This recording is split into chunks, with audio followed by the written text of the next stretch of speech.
We are the last generation that's going to measure and manage humans alone. In the future, we're going to be managing humans, agents, and robots. Think about how that's going to transform your business.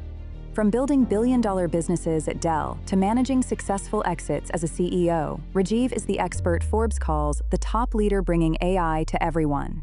So promise me one thing, no matter what happens, no matter what you hear tonight, what you hear from anybody else, no matter what you read on the newspapers or whatever you read online or whatever it might be, that you're going to be curious and not judgmental about the tech. Because at the end of the day, the tech is not failing.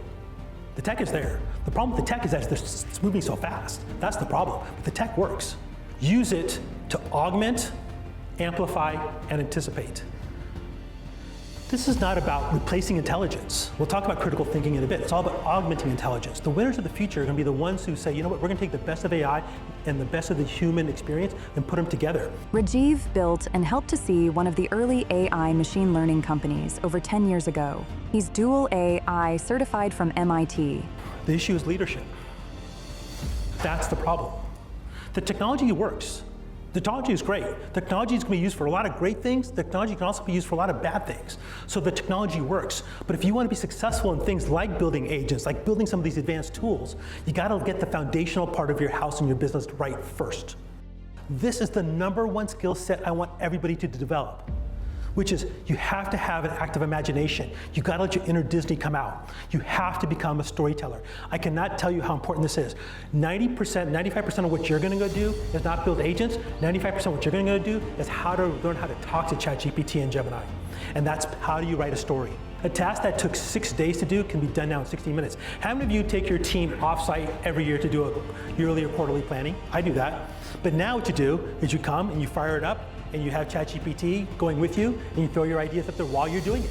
And it can help sanity check all your initiatives and your ideas for the coming year. Deepfakes to me is the biggest threat to humanity, it's the biggest threat to your kids, it's the biggest threat to your business that exists right now. Because if you're in a competitive bid situation, and one of your customers could go out there and say, hey, here's a 30-second video of Gary being caught on a hot mic saying bad things about the CEO of an XYZ company. Somebody in this room is going to live to 130 years old. Our kids are probably going to live that long. If you have anybody who's interested in longevity and longevity sciences and things like these peptides and all these types of things, this is the space where you're going to see the most amount of change. We're going to find cures for all kinds of diseases in the next 10 years. I absolutely believe we're going to find a cure for cancer. Every single company on the planet and every single company in this room is going to get impacted by this stuff. The question is how are you going to embrace it? In a world of rapid disruption, you don't need another futurist guessing what's next. You need a leader who has built it. Rajeev Kapur doesn't just explain the future. He gives your organization the tools to own it.